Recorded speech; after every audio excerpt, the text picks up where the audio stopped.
there is any audition going on? Like how's like, let's say I want to be there. How does it work? Walk me through from the beginning to the end. Well, and I want to stay focused too on the timeline a little bit. So are you referring to San Diego? Because I know there's a progression to this. Yes. Yeah, let's start with San Diego. Yeah. Okay. So San Diego first started out, you got in line and you waited in line and they would get every group he has filmed from the start. There's never been a tour that he didn't film.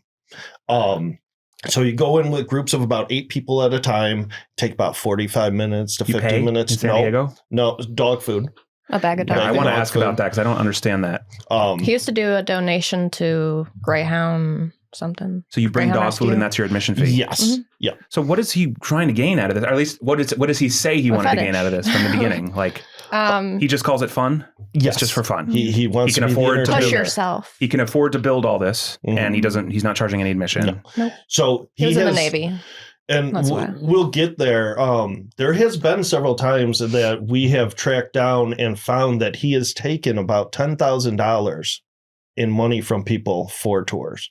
Oh, so he did. And I've been able to track down old GoFundMes and all the receipts with all the people that have paid that money. Like GoFundMe for what? People raised money to go do it? Yes. And people donated to them to go do it? Yes. Just for fun? It was, they were moving and they needed moving fees for that. But because you moved, you got skipped to the front of that imaginary line and got to go through. So people started donating $100, $200 because, wow, I can't wait in line for 27,000 people to go through. I'll never get in. Skip the line. Yep, skip the line. Which, by the way, there is no line. It's just emails that come in. I've seen his emails. So in San Diego, it was it running that way? Like, did he say there was a long wait list or did you just show up? No.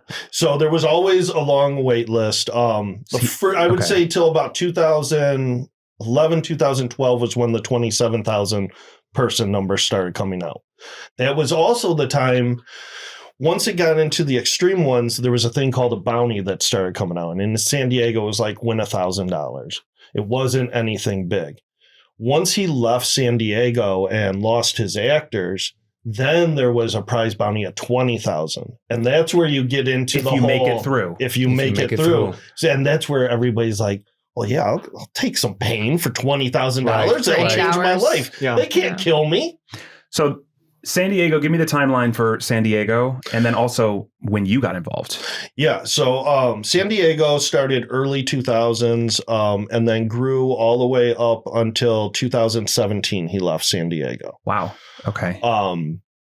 He ended up leaving. His actors left him because they started having questions about the contract and if it covered them or not. Mm-hmm. He also split up from his girlfriend at the time who took half of everything, took all his props because she paid for everything. The guy didn't, he was a wedding singer on the side, but he wasn't really working. He was just So why wasn't he trying to monetize this? He does in a way. He does privately. So you show up and you're like, yeah, I'm ready to go through. And then he says, wow, yeah, it was fun. It cost a lot of money. Guilt tripping too. Yeah. Mm-hmm. Any sort of donation, off the record would be great to help out. Yeah. And we have proof of people paying money throughout the years of that as well.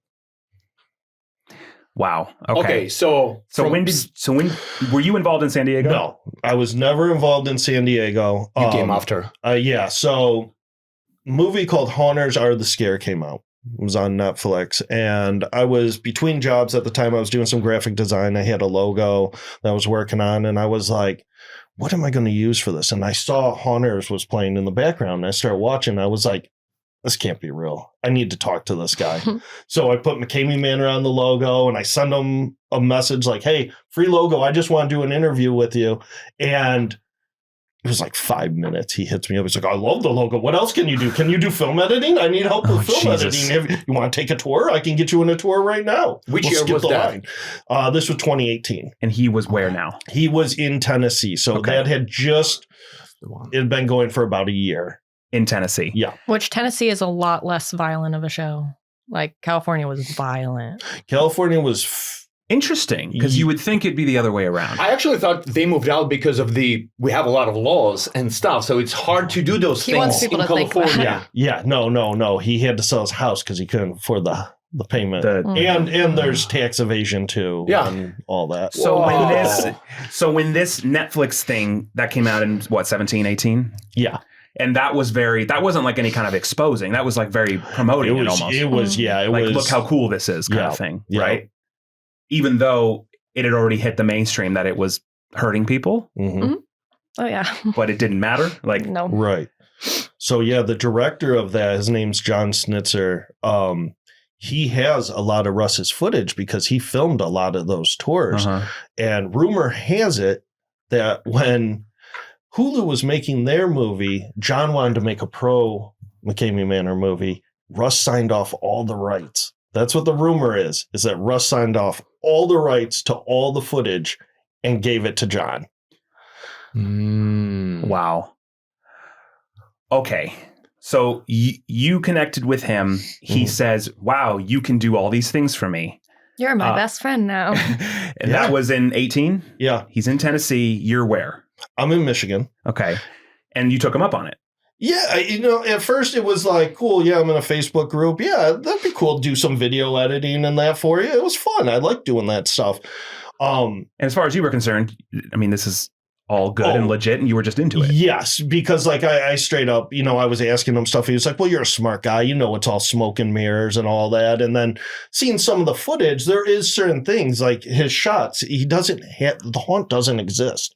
It really doesn't. Did it ever? No, it's always just been in his backyard, and he chooses great angles to make it look like there's tons of stuff going on.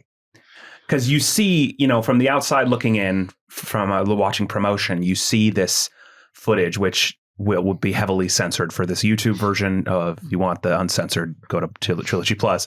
But you see this horrifying horror movie, crazy screaming, high production value kind of experience depicted on screen. It's all horseshit. Yeah. And how did he do that? It was in his backyard in San Diego. Like, you never actually went into a house. You went to the garage maybe for a minute, but you were always in the backyard. And it was only like 56 feet long.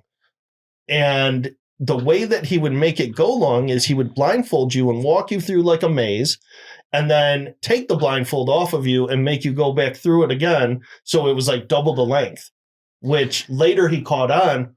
Well, shit, if I just blindfold them the whole time, I don't even need a haunt. Yeah. So now you just go into his backyard. And just doing circles, just walking around. Do people know that they're outside the whole time? Because in Tennessee, well, so he has storage units and sheds. Because how can he thrive on the word of mouth publicity of the experience of people's testimony if they're aware of how much of a sham it is? I mean, do they just not quite realize that they're outside, or does he just? It's because they sign waivers and nobody want to talk about it. Yeah, there is a non-disparagement agreement which he threatens you with for $50,000 if you talk shit about the waiver. Anything, yeah, I've talked shit, Russ. I mean, and I'm still waiting. But I mean, this is all opinion based anyway. Yeah. So Russ can suck my dick. Careful. Yeah, I'm just about to say that. Be careful what you wish for, Ashton. I didn't wish it. I'm just saying. And all of a sudden, hi, this is Russ. Oh shit! I'd say you're more his type. Bitch. But I'm not saying Russ suck my dick. But maybe he will anyway.